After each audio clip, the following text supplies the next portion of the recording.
I thought I'd do a bit of a different video today. Usually I just upload Blossom Door guides and general content guides, but today I thought I'd actually talk to you and talk about why solo is so good. I see on the Reddit a lot of people asking like, should I pull on this banner or should I save for solo? And correctly people say you should save for solo usually. And in this video I'm going to try to explain why solo is so good. And the way I'm going to do that first of all is by comparing him to Edric and showing the ways that he is similar to Edric, and a lot of the ways in my opinion he's actually better than Edric. Obviously we all know how good Edric is. He's one of the best units for all types of content, PvE, guild, real-time arena. You know, he can do everything. He's an extremely strong unit, but solo's pretty much very similar to him, but even better in some ways. So first of all, if we look at the stats, we can see that compared to Edric they are pretty much identical in every way. There's just a few like plus 10 in some stats for solo. He's got like slightly better stats than Edric in every category except wisdom, which is irrelevant because neither of them cast spells that use wisdom. And that's just like plus 4 to agility, that's just like minor power creep stuff, but generally speaking their stats are identical.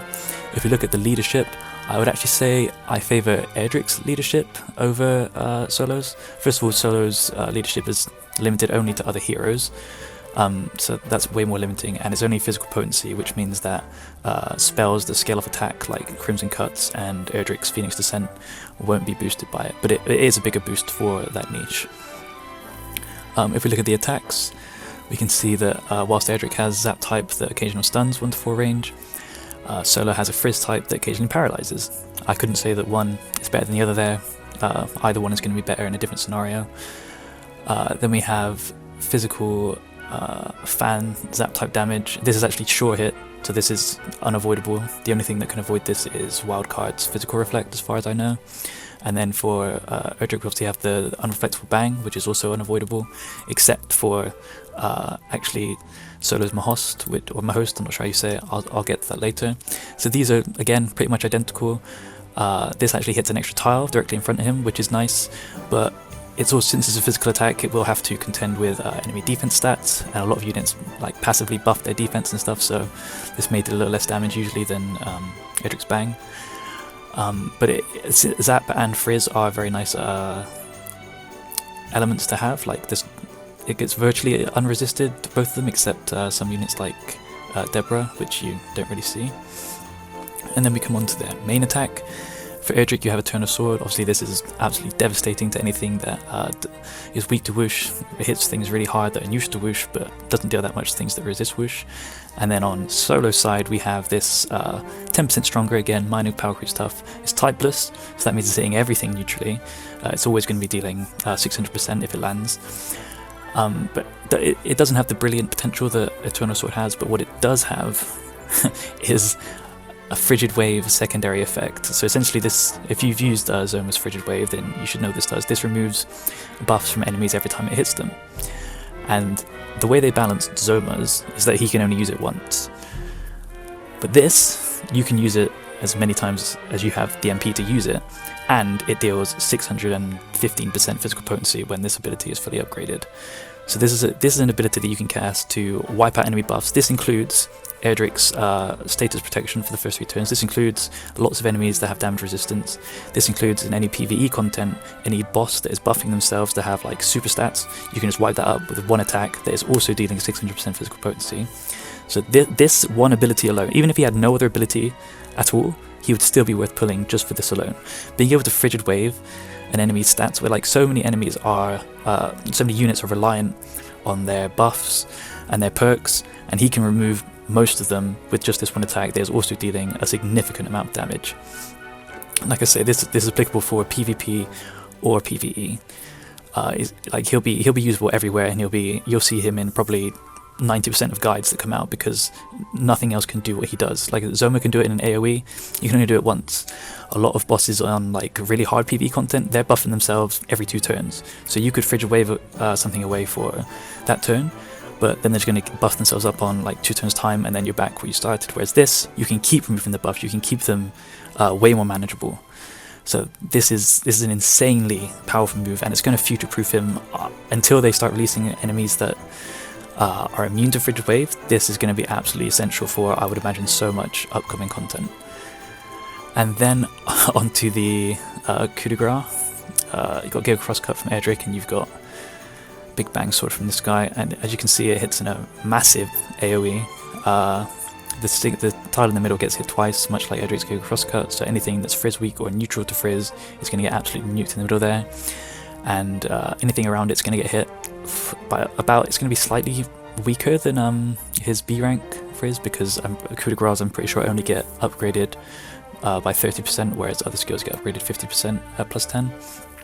But yeah, this is also going to be super useful for any mega boss battles that have Frizz weak units, because it hits in such a massive AoE that's going to be hitting every single tile. And then interestingly, finally we have this, Mahost, and it essentially means that if you cast this on yourself or an ally, they are going to be immune to spells for 2 turns. If you cast it on yourself, it could only be 1 turn, I'm not certain about that. If you cast it on an ally and they go after you, then they will be immune to spells for 2 turns, which is, I wouldn't say it's better than Keklang. It's going to be situational. Keklang can always save a unit no matter what the scenario is. If you want to save that unit and you cast Keklang on it, they are guaranteed to be surviving. Obviously it comes with the downsides of it removes every single buff they have, and Mahost won't do that. What Mahost will do is allow you to push like an enemy Zoma, particularly in GVG. I could see this being useful, because you'll be able to, if an enemy team has a bunch of spellcasters, you can just put this on a unit and they can run up essentially and just attack freely and not have to worry about any counter damage. So this is going to be really useful. And in PvP as well, you cast it on if the enemy team has Zoma and some other spellcasters, you cast it on yourself and just run forward and not really have to worry about anything. So that's it for the attacks. As I said, the big deal here, both movesets are great, but the big deal is this Skysword Strike, which has this Frigid Wave secondary effect. That is such a, I can't overstate how amazing that is and how useful that will be for any box. Then we get on to their passive. You may look at this. This is guided one for solo. Remove some status elements when you have a status element and activates up to 3 times during battle. And then you have Holy Guard on Erdrick, which nullifies some status elements for 3 turns. And you may think, oh, okay, they seem pretty similar, but the big deal here, and I'd say is a pretty big deal, is that Solos does not leave after 3 turns. A lot of the times, if you fool Erdrick in PvP, sometimes you just want to essentially ignore. If you have a unit with Snooze, you just avoid him for the first 3 turns. You kill his teammates. That 3rd turn rolls around, he loses the protection, and now he's weak to Snooze, which can disable him for 4 turns if you recast it on the 2nd turn. With Solo, you can't do that. You cannot just wait for this to run out. To status Solo, you would need to cast status on him 4 times until he is actually statused. And in PvP, finding the turns to do that is going to be really difficult. Like, if this dude's bearing down on you, you can't just have 4 of your units cast a status on him, because he's going to have 3 teammates that also need to be dealt with. So essentially, this makes him immune to status under pretty much most circumstances. Like, if he's included in an AoE hit and you have Maldragora go for Impure Breath, you might be able to burn 2 of these status cures like that, and then maybe land 1 on him on the next turn. But generally speaking, you're not going to be able to status this guy. You're going to have to deal with him through damage, or like knocking him away, or other things, because you're not going to be able to status him under most circumstances. If we look at Awakening 1 perk, exactly the same. They're both raising attack, defense, whiz, and agility. Still not sure why they're raising whiz, since none of them have spells that use whiz. But again, this is always good. Passively raising your attack and passively raising agility, that's going to allow you to possibly turn flip, which is super useful. For Awakening 3 perks, we have Solo's Guardian of the Sky. At the start of battle or at the start of action, if your HP is 50% or more, reduce the damage by 30%. This is very similar to Erdrick's, reduces damage by 20% for 3 turns, but again, big caveat here, Erdrick loses his after 3 turns. Solo, he'll be able to keep his potentially forever, as long as you keep him above that 50% threshold. And what should be noted about this perk also is that if he is knocked below 50%, that does not mean that the damage reduction is gone. His damage reduction only leaves when his turn comes around, his health is below 50%. And on his turn, he also has ways to heal himself. I'll cover that in the character builder. So he could potentially buff himself up back above 50% on his turn. Or obviously, if you have allies in PvP, if you have say a Hawkheart or a Summon Seraphy, it'd be quite easy to buff him back up above this 50% threshold. Or in PvE, Young Terry or Seraphy, you'll be able to keep him above that 50% threshold and keep that 30% damage reduction on him for as long as the fight endures. So again, this is significantly better than Erdrick. What you'll notice about Erdrick is that After his turn 3 action, he becomes significantly weaker. He loses his damage reduction, he loses his ability to nullify status ailments. Whereas Solo, he loses neither of these things. As long as the battle's going, he can keep these things going. What also should be noted is that I'm fairly certain that both Ruber's Protection and Holy Guard can be frigid waved away by Solo's Skysword Strike, whereas Solo's Guided One and a Guardian of the Sky cannot be frigid waved away. I'm not 100% certain on that. This, I'm almost certain you cannot remove that, and this I'm pretty certain you can't remove it, just because it doesn't appear as an actual icon on Solo when he has it.